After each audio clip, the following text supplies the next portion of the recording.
Hi అండి, ఎలా ఉన్నారు? అందరూ బాగున్నారా? నేనైతే చాలా బాగున్నాను.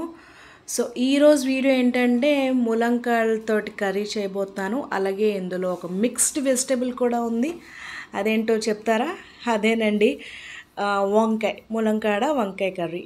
సో బ్యాచిలర్స్కి ఈజీగా ఉంటుంది. అలాగే కొత్తగా పెళ్ళైన వాళ్ళకి కూడా తొందరగా ఫాస్ట్గా ఎలా చేయాలో టిప్స్ తొందరగా చేయడానికి చెప్తాను. సో లేట్ చేయకుండా వీడియోలోకి వెళ్ళిపోదాం. సో దీనికోసం నేను ఒక 4 టేబుల్ స్పూన్లు అయితే ఆయిల్ హీట్ చేసుకున్నానండి. ఆయిల్ బాగా హీట్ అయ్యాక మనం ఇందులో ఉల్లిపాయలు, పచ్చిమిర్చిని మనం కోసుకొని మీడియం సైజువి ఇందులో వేసుకుందామండి. ఇందులో వేసుకొని మనం మూత పెట్టుకొని బాగా వేయించుకుందాం. సో ఇప్పుడు ఇందులో మనం ములంకాయలను కూడా వేసుకుందాం. ఒక పావు కేజీ ములంకాయలు అయితే సరిపోతుందండి. తర్వాత వంకాయలు కూడా సేమ్ అదే కన్సిస్టెన్సీతో, సో అదే రేషియోతో మనం తీసుకోవాలి.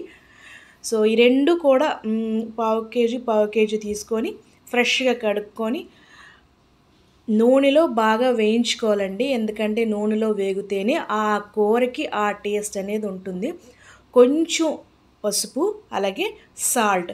ఇప్పుడే సాల్ట్ ఎందుకు యాడ్ చేస్తున్నామంటే తొందరగా ఉడకడానికి కాబట్టి, ఈ రెండు ఉడకడానికి టైం పడుతుంది కాబట్టి కొంచెం ముందుగానే వేస్తే ఉప్పు అనేది ఫాస్ట్గా ఉడుకుతుంది. సో మూత పెట్టుకొని మ్యాక్సిమం ఉడికించుకోవాలండి ఈ కర్రీ. ఎందుకంటే మూత పెట్టకపోతే ఫ్రై అనేది నా వెజిటబుల్స్ అనేవి బాగా ఫ్రై అయిపోతాయి. సో మధ్యలో ఇప్పుడు టొమాటోస్ని కూడా యాడ్ చేసేసుకున్నాం. సో టొమాటోస్ యాడ్ చేసుకున్నాక కూడా మూత పెట్టుకొని కాసేపు ఉంచుకోవాలండి. తర్వాత నేనైతే 2 టేబుల్ స్పూన్ల కారం అయితే వాడుతున్నాను. మీ టేస్ట్ తగ్గట్టుగా మీరు ఉప్పు, కారం అనేది వాడుకోవచ్చండి. సో కారం ఆల్రెడీ వేసేసాం, సో ఉప్పు కూడా వేసేసుకున్నాము. సో ఈ రెండు బాగా కలుపుకోవాలండి. ఆ ముక్కలకి బాగా అంటుకునేలాగా కారం బాగా కలుపుకోవాలి. సో ఎక్కడ కూడా మనకి కారం వాసన రాకూడదు. సో మూత అప్పుడే పెట్టకూడదు. కాసేపు అయ్యాక ఇందులో మనం తగినంత వాటర్ అనేది మనం పోసుకోవాలండి.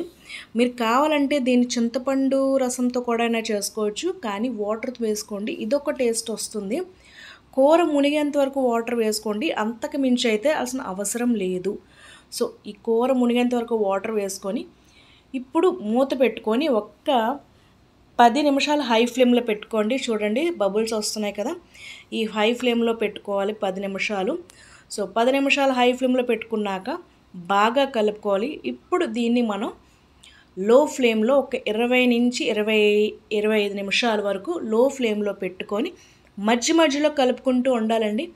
మీకు ఎంతవరకు కన్సిస్టెన్సీ ఇష్టమో తినడానికి అంతవరకు అయితే మనం ఉంచుకోవచ్చు. లేదంటే మనకి జ్యూసీగా కావాలనుకుంటే ముందుగానే తీసేసుకోవచ్చు. నాకు ఎంతవరకు ఇష్టం అనేది మీకు ఇప్పుడు చూపిస్తాను. సో చూసారా, ముక్కలు అయితే బాగా ఉడికిపోయాయి. ఉప్పు అయితే మీరు చెక్ చేసుకోవచ్చు. లాస్ట్ అయితే నేను కొత్తిమీరతో గార్నిష్ చేస్తున్నాను. ఇది నా కన్సిస్టెన్సీ అంటే, నాకు ఇలాగుంటే ఇష్టం అన్నమాట. సో ఇది వేడి అన్నంలోకి చాలా బాగుంటుంది. అలాగే ఇది హెల్దీ కూడా. సో నా వీడియోస్ మీకు నచ్చినట్టయితే ప్లీజ్ లైక్ చేయండి, షేర్ చేయండి అండ్ సబ్స్క్రైబ్ చేయడం మాత్రం అస్సలు మర్చిపోకండి. Thank you.